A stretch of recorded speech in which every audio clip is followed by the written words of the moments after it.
L'éclipse est terminée. Tu as pris des photos de cette éclipse avec un filtre comme je te montrais dans l'autre vidéo, ou un filtre acheté dans le commerce, ça marche aussi. Et tes photos ressemblent à ça. Tu te dis, ouais, bon, c'est pas mal, mais on est quand même très loin de ce rendu-ci. Et en même temps, je te comprends, ce mec me donne des complexes depuis que je me suis abonné à lui. Et tu te dis que ces photos, bon, bah c'était cool, mais ça fera juste des stories. Ne les jette pas, parce qu'avec ces photos, tu peux faire ça, ça, ou encore ça.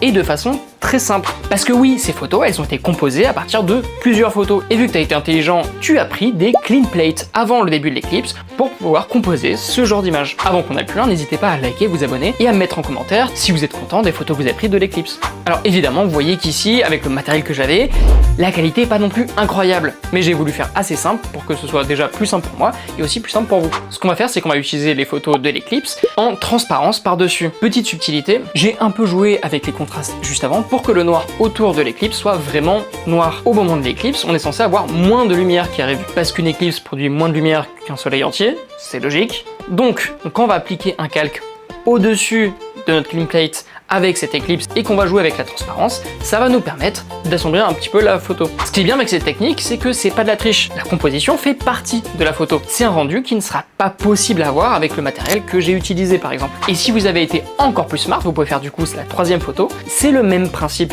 qu'avant, on va juste utiliser un arc de cercle pour les placer du coup là on voulait. Quand tout ça est bien, on va jouer un petit peu sur les couleurs pour donner une teinte un petit peu plus rosée. C'était un coucher de soleil, donc généralement les couleurs sont un peu plus rosées. Encore une fois, ça c'est pour le réalisme, mais vous n'êtes pas obligé de le faire. Je suis d'accord, c'est pas non plus parfait. Vous allez voir que du coup il y a certains reflets qui ne devraient pas être là. Si vous avez eu des nuages, il faudrait aussi peut-être changer le ciel parce qu'un nuage, quand il est placé devant un astre lumineux, il va devenir noir. Soit vous pouvez le faire directement en assombrissant cette partie-là, soit si vous avez la flemme comme moi, il vous suffit de placer donc l'éclipse là où il n'y a pas de nuages, ou alors de changer le ciel avec un simple détourage, ou même certains outils peuvent vous permettre de générer un ciel. Tout ça pour dire qu'on est parti d'une photo qui n'avait pas l'air incroyable, mais avec un peu de composition, on peut y donner un sens et surtout une esthétique assez particulière. À la fin de la journée, ce qui compte vraiment, c'est si jamais l'esthétique vous plaît, si vous êtes fier du travail fourni, mais ce qui est surtout important, c'est les émotions que vous allez générer avec cette image. Donc si vous avez un petit peu triché, entre guillemets, c'est pas très grave parce que de toute façon, cette composition, elle vous est propre. C'est votre projet et si jamais vous en êtes content,